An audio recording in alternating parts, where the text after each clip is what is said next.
Now at 5, weather impact alert as the dangerously cold air continues. I'll have your forecast. School delays today turn into cancellation just hours before the school day was set to begin. We have frustration from parents tonight and what some local districts are saying about the decision-making process. Plus, making their first appearances in court. What happened inside the courtroom as 4 suspects in the shooting of a Tippecanoe County judge went before the judge in their case. Live from Indy, you're watching 13 News.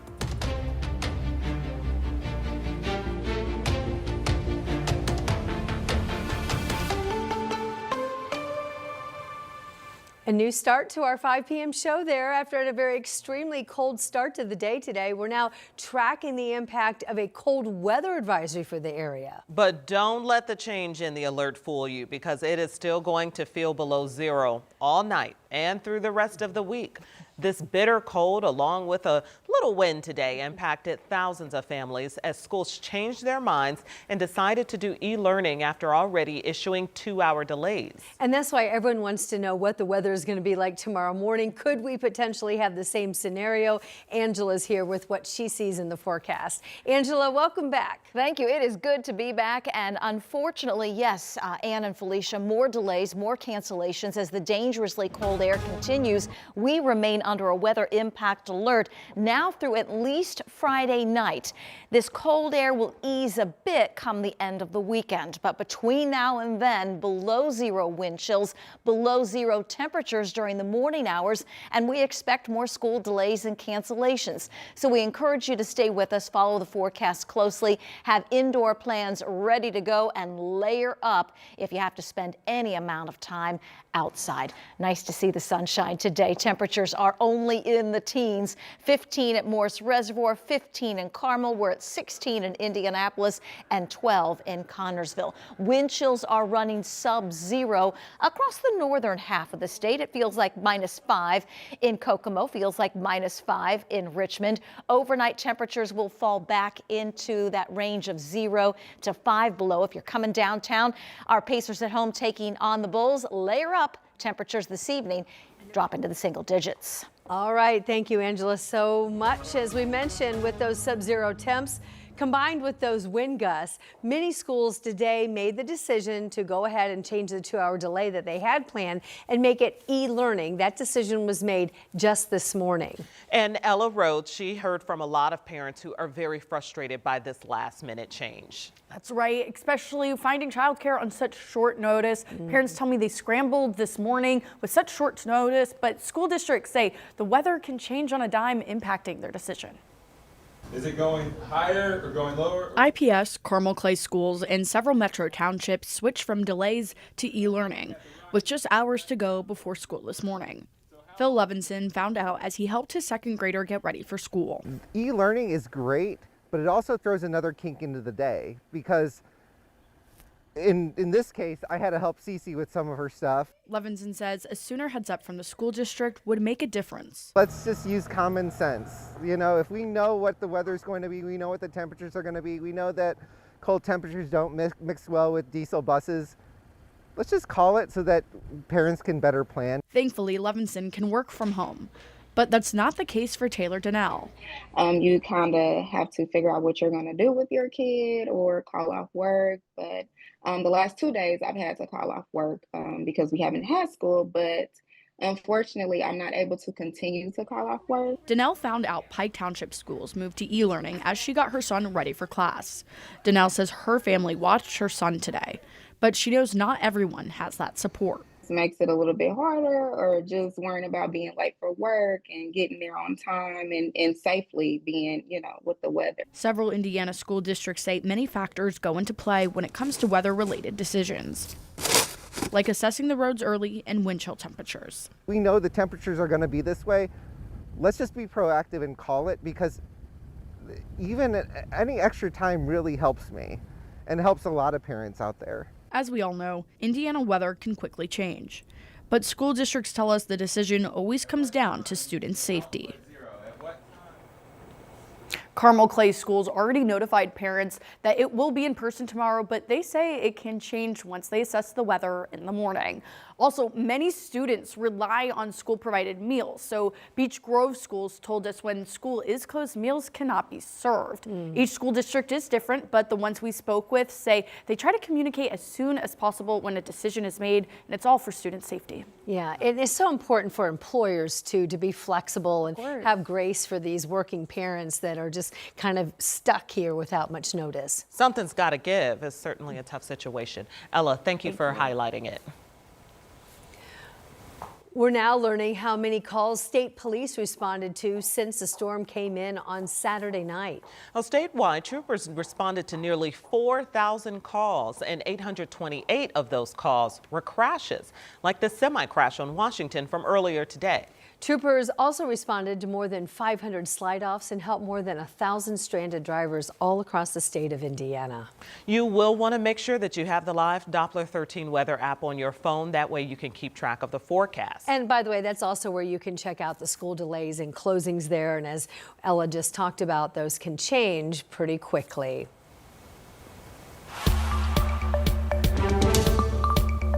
In the courtroom now, 4 of the 5 people who are in charge in the shooting of a county judge in Tippecanoe County and his wife made their first court appearance today. They appeared before a special judge now assigned to this case. Rich Nye is in Logansport tonight, where those hearings were held and bail was set much higher than normal.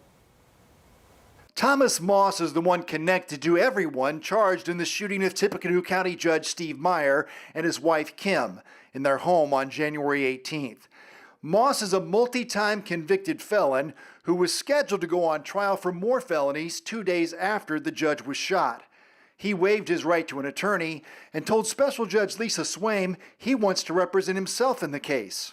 What skills or knowledge do you have to help you? I don't. Okay. Have you ever studied criminal law? No, ma'am. Have you had previous experience with the criminal justice system? Nothing favorable. Moss, Raylan Ferguson, and Blake Smith are all charged with attempted murder and conspiracy to commit murder. Raylan Ferguson, Thomas Moss, and/or Blake Smith committed said acts in a concerted effort to impede the proceedings of Moss's jury trial, which was scheduled for January 20th, 2026. Bond was set at $3 million cash plus $2 million surety for Moss and Smith. Smith allegedly bought the gun used in the shooting. Ferguson is the alleged shooter. Court records say he was caught on surveillance video wearing a mask and knocking on the judge's door, then firing shots through the door as soon as he heard a voice inside. Ferguson's bail is set at $4 million cash plus $2 million surety. Smith and Ferguson will be assigned public defenders. Amanda Millsap has already hired an attorney. She is the ex-wife of Moss. They share a 9-year-old son. Millsap is charged with offering a $10,000 bribe on behalf of Moss to the alleged victim if she didn't testify in his trial scheduled last week. I have absolutely no information that my client is connected to any plot against the judge at all. 100%. And I do not see it in that affidavit of probable cause. Millsap has the lowest bond, $500,000 cash plus $1 million surety. All 4 people have the exact same future court dates, with the jury trial scheduled for May 6th. In Logansport, Rich Nye, 13 News. All right, Rich, and the 5th person charged, Zanata Greer, is in custody in Lexington, Kentucky, awaiting extradition to Tippecanoe County. The special judge is not certain if future hearings in this case will be held in Cass or Tippecanoe County. Next month, a Marion County judge will sentence a man that she found guilty of murder. She reached that verdict during a brief bench trial for Joaquin Harmon Segura today. 25-year-old Adam Hart died in the shooting. It occurred at a house located near 21st and Midhofer Road in March of 2024. Court documents stated that police say that at the scene they found more than 30 bullet holes in the home and 31 shell casings out on the street. Investigators also found Hart was not the intended target of the incident. The 2 other suspects in the case signed plea deals and they have yet to be sentenced. Tonight, a man accused of a murder and kidnapping in Kokomo is on trial, and our partners at the Kokomo Tribune report the man he's accused of torturing took the stand today. Uriah Levy faces charges of murder, criminal confinement, and aggravated battery from the incident back in February of 2020, and he faces decades in prison if convicted.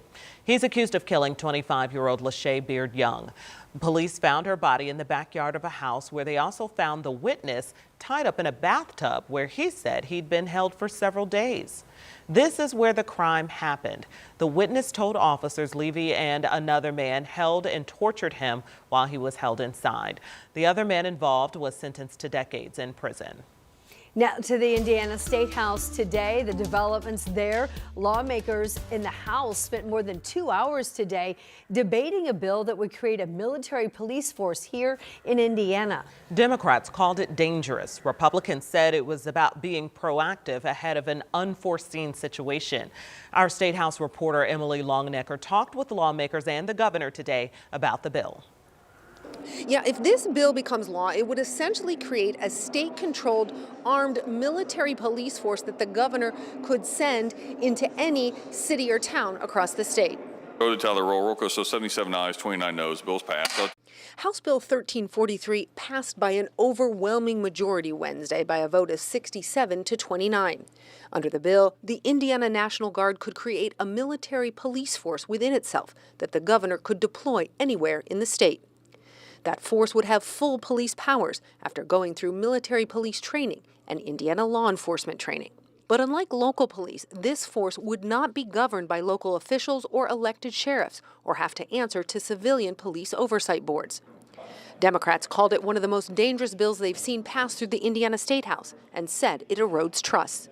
You send this force in, you're telling the people of Indianapolis or Kokomo or wherever, don't trust your local police. That is the message. They are inadequate, they are incompetent, and we're taking over. We asked Governor Braun about the proposed law that would give him the authority over this newly created group. And I think it's better to be prepared than not, to where you'd have to send in general guardsmen that weren't trained for that specifically, and other states have done it as well. And in their arguments today, Republicans pointed out that Massachusetts passed a similar law after the Boston Marathon bombing that gave their National Guard police authority that they didn't initially have when they went in after that bombing. And lawmakers say that the new law made the Massachusetts National Guard more effective. Of course, Democrats argued that this supersedes local control and gives the governor too much authority, essentially, over an armed military police force. We'll see what the Senate has to say about this bill. They have it now. At the Indiana State House, Emily Longnecker, 13 News. Emily, thank you. This woman is now making Metro Police history. We're introducing you to the department's first female police chief and sharing her goals for the job at 5:30. Highs tomorrow only in the teens again when we finally get into the 20s and maybe the 30s in your 7-day. Also, Border Patrol agents on leave. We have the outrage that's continuing to grow tonight after a second deadly shooting in Minneapolis.